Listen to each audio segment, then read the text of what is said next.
अंदर एक छोटी सी ड्योढ़ी थी। ड्योढ़ी में एक जानिब गुसलखाना था जिसके अंदर बाल्टी में से नल के पानी के कतरे गिर रहे थे। इसकी आवाज़ से ही इमरान ने पहचाना कि गुसलखाना है। सामने एक मुख्तसर सा कमरा था जिसमें एक चारपाई पर बिस्तर लिपटा हुआ था। चारपाई के पास लकड़ी की 2 पुरानी कुर्सियां पड़ी हुई थी। दीवार पर पंडित नेहरू की तस्वीर वाला कैलेंडर लटका हुआ था। जयराम ने खिड़की खोल दी। अंदर दिन की रोशनी आने लगी। जयराम चारपाई पर बैठ गया। इमरान के उसके सामने बैठ गया। जयराम कहने लगा, ये मकान मैंने किराए पर ले रखा है। यहाँ मैं कभी कभी 1-2 दिन के लिए आराम के लिए आ जाता हूँ। हफ्ते में ज़्यादा दिन मैं मंदिर में ही रहता हूँ। मुझे यहाँ ज़्यादा वक्त देना पड़ता है। ये जगह शहर से दूर और अलग थलग है। यहाँ हमसाए ज़्यादा नहीं है। अगर तुमसे कोई पूछे तो कहना कि मैं जयराम का भांजा हूँ और गुरदासपुर से आया हूँ। मैं भी यही बताऊँगा और अपना नाम प्रकाश बताना। मैं उन्हें यही नाम बताऊंगा। कहना कि गुरदासपुर में हमारी सेंट्री की दुकान है। अमृतसर में अपनी दुकान के लिए कुछ सामान वगैरह ख़रीदने आया हूँ। बस इससे ज़्यादा किसी से कोई बात करने की ज़रूरत नहीं। यहाँ मुझे कितने दिन तक रहना पड़ेगा? जयराम बोला, मुझे तुम्हारे मिशन के सिलसिले में कुछ ज़रूरी इंतज़ाम करने हैं। हो सकता है 1 हफ़्ता लग जाए। मैं अपना नौकर भेज दूँगा, वो तुम्हें खाना वगैरह बना कर दे दिया करेगा। मैं तुम्हें सुबह या रात के वक्त आकर मिल जाया करूँगा। रसोई यानी किचन मकान की दूसरी तरफ है। वहाँ आटा, चावल, घी वगैरह हर चीज़ मौजूद है। अब मैं वापस जाता हूँ और जाते ही मैं नौकर को भिजवा दूँगा। इसका नाम मकनंदा है। वो पहाड़िया है। हम उसे मंदू कहते हैं। लड़का सा है। हिंदू तरीके का खाना बनाता है। गोश्त वगैरह बिल्कुल नहीं पकाएगा। तुम्हें सब्ज़ी वगैरह ही मिलेगी।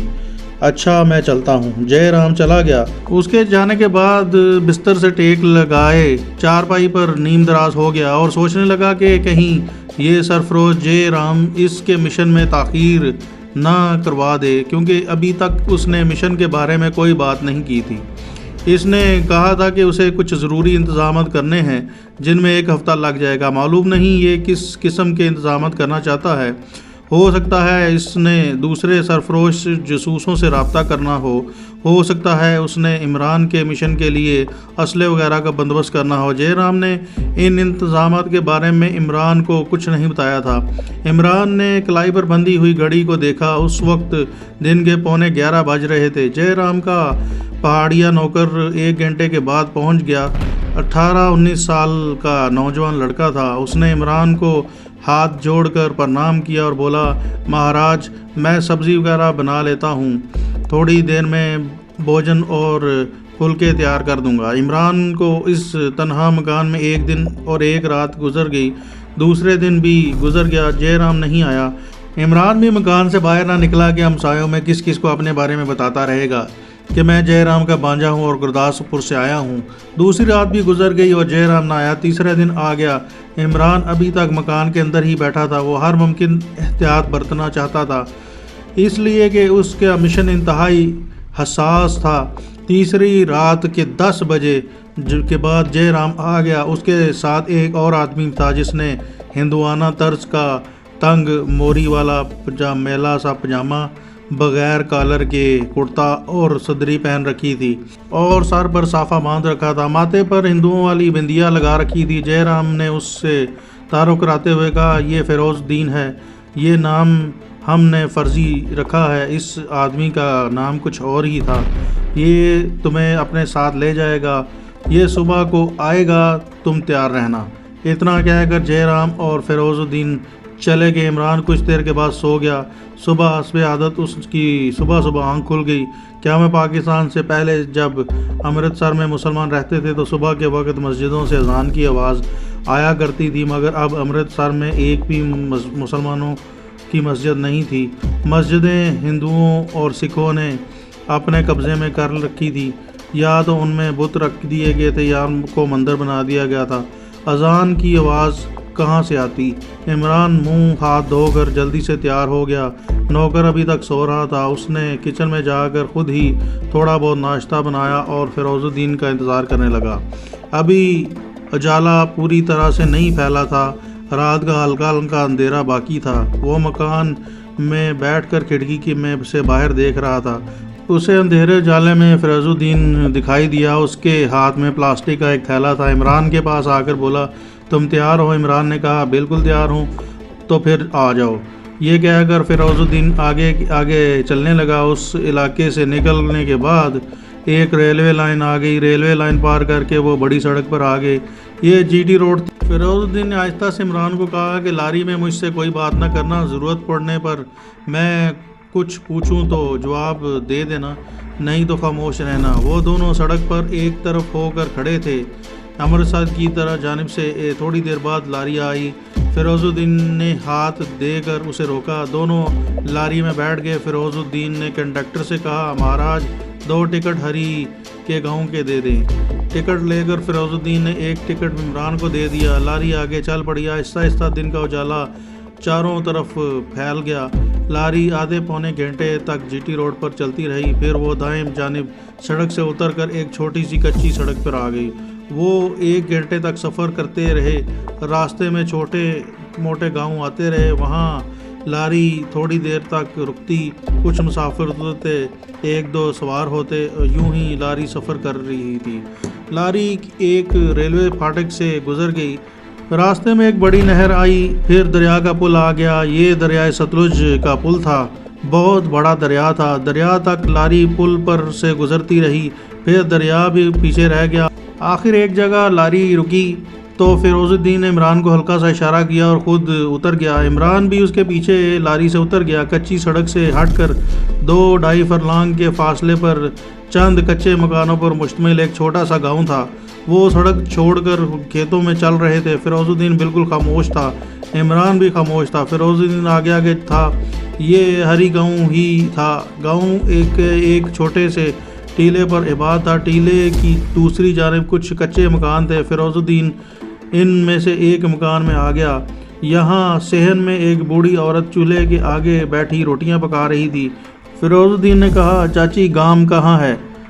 बूढ़ी औरत ने नज़रें उठाकर पहले फिरोजुद्दीन को देखा और फिर इमरान की तरफ देखा और बोली, वो अंदर ही है, जाओ मिल लो, तुम्हारी राह देख रहा है। फिरोजुद्दीन इमरान के साथ कोठरी में दाखिल हुआ तो वहाँ चारपाई पर एक नौजवान आदमी जिसने तहमद बांध रखा था लेटा हुआ था। वो उन दोनों की आमद पर उठकर बैठ गया। फिरोजुद्दीन ने उस आदमी से कहा, गाम 3 ये नाम भी फर्जी है, मैं तुम्हारा बंदा ले आया हूँ।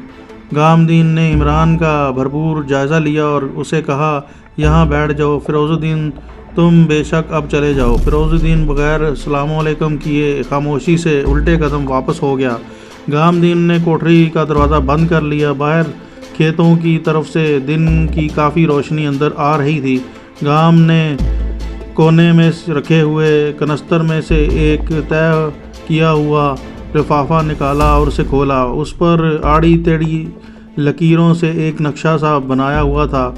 ये नक्शा उसने इमरान के सामने चारपाई पर रख दिया और कहा, मैं चाहता हूँ कि तुम इस जगह को अपने जहन में अच्छी तरह से बिठा लो जहाँ तुम्हें जाना है। ये देखो। गाम ने इमरान को नक्शे के बारे में समझाना शुरू कर दिया। ये इसी पुरस्रार हवाई अड्डे का नक्शा था जिसे भारतीय हुकूमत पाकिस्तान के बॉर्डर के करीब अपने इलाके में तामीर करा रही थी। गाम ने एक जगह उंगली रख कर कहा, यहाँ इस हवाई अड्डे का पहला सेक्शन ख़त्म होता है और दूसरा सेक्शन शुरू होता है, जिसके रनवे पर हल्का और गहरा सब्ज रंग किया गया है जो ऊपर से देखने से बिल्कुल खेत नज़र आता है।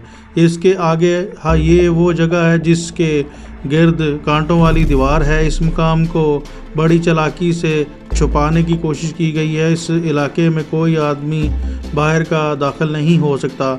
यहाँ तुम जो नक्शे पर कुछ दूर दरख्त के दूसरी जानिब कांटों का निशान देख रहे हो, ये सिखों का एक छोटा सा गुरुद्वारा है। हम इस गुरुद्वारे में मुसाफिर बनकर जाएंगे। गुरुद्वारे के पीछे एक पुरानी सराय है जहाँ बाहर से आने वाले यात्री ठहरते हैं। हम भी यात्री बनकर वहाँ पर जाएंगे। हमने पता कर लिया है, आज ये सराय खाली है। गुरुपर्व के मौके पर यहाँ बहुत से यात्री आते हैं। गुरुद्वारे का क्रांति मेरा दोस्त है। मैं यहाँ हिंदू बनकर रह रहा हूँ। वो मुझे मेरे हिंदुआना नाम से ही बुलाएगा। तुम्हें भी मैं हिंदू ही जाहिर करूँगा, तुम खामोश रहना, सब कुछ मुझ पर छोड़ देना। वो रात इमरान ने उसी मकान में गुजारी। अगले दिन मुंह अंधेरे गाम उसे लेकर पैदल ही चल पड़ा। वो 1 घंटे तक खेतों में चलते रहे। फिर वो गुरुद्वारा आ गया। छोटा सा गुरुद्वारा था।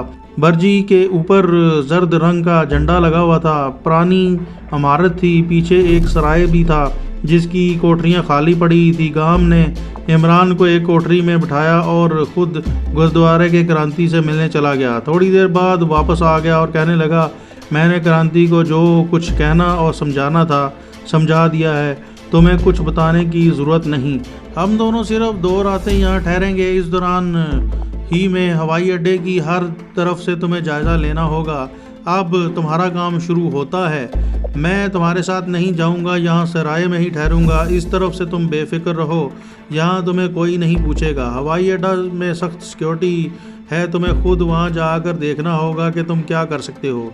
पकड़े गए तो ये बिल्कुल ना बताना कि तुम सराय में ठहरे हुए हो। जो तुम मुनासिब समझते हो वो बता देना। वहाँ मैं तुम्हारी हिफाजत नहीं कर सकता। मैं सिर्फ तुम्हारी हिफाजत इस गुरुद्वारे के अंदर ही कर सकता हूँ।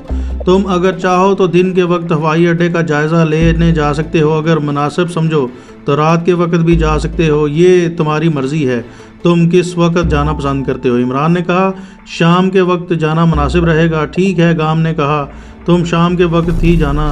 अब तुम कोठरी में जाकर आराम करो, मैं क्रांति के पास जाता हूँ। दोपहर को तुम्हारे लिए खाना आ जाएगा।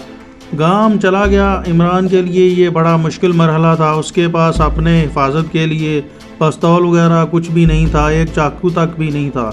लेकिन इन चीज़ों की उसे ज़रूरत भी नहीं थी। उसने सिर्फ हवाई अड्डे के तीसरे हिस्से का जायज़ा लेना था और ये मालूम करना की कोशिश करनी थी कि इस जगह भारत ने किस किस्म के प्रोजेक्ट पर काम शुरू किया हुआ है। सारा दिन वो कोठरी में बैठा रहा। वहाँ उसने खाना खाया और कुछ देर तक आराम किया। जब दिन ढलने लगा तो उसने गाम से कहा, अब मैं जाता हूँ। ज़्यादा अंधेरा हो गया होगा तो टारगेट नज़र नहीं आएगा और जायज़ा लेने का फ़ायदा कोई नहीं होगा।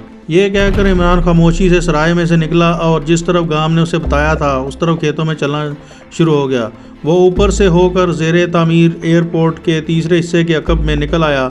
यहाँ ऊंची फसल थी, कमाद के खेत थे। वो खेतों में घुस गया और फसल की ओट में बैठकर एयरपोर्ट के तीसरे सेक्शन की खारदार दीवार को गौर से देखने लगा।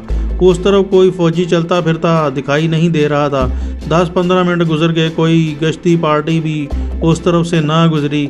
जब इमरान को यकीन हो गया कि इस जानिब कोई पहरा नहीं है तो वो फसलों में से निकल कर आहिस्ता आहिस्ता चलता हुआ खारदार दीवार के करीब आकर ज़मीन पर बैठ गया।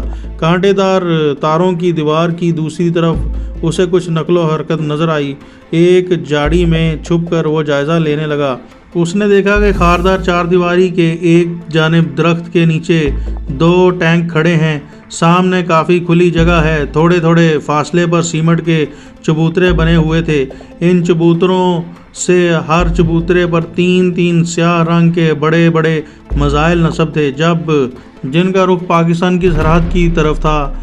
मिलिट्री की 2 जीपें एक तरफ से आकर दूसरी तरफ से गुजर गईं।